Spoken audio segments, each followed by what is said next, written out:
Hi guys, welcome to my vlog. இன்னைக்கு நம்ம என்ன வீடியோ பார்க்க போகிறோன்னா, என்னோட காசின் ஜாக்போரியோட குஞ்சுவை பற்றி தான் பார்க்க போகிறோம். என்னோட அப்டேஷன் பற்றி தான் பார்க்க போகிறோம். வீடியோக்குள்ளே போகலாமா? இதுதான் அந்த காசின் ஜாக்போரி.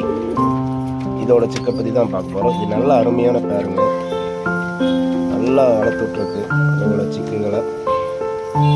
இப்போ 25 days ஆச்சு. அந்த சிக்கன் உங்களுக்கு காட்டுறேன். நல்ல க்ரோத்தாக இருக்குது.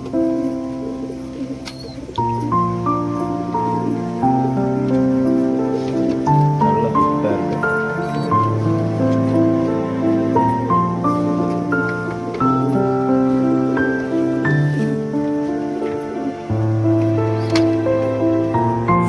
இதுதான் அதோட சிக்கன். நல்ல கலர்ஸில். வீடியோ பிடிச்சிருந்தா லைக் பண்ணுங்கள், ஷேர் பண்ணுங்கள், சப்ஸ்கிரைப் பண்ணுங்கள்.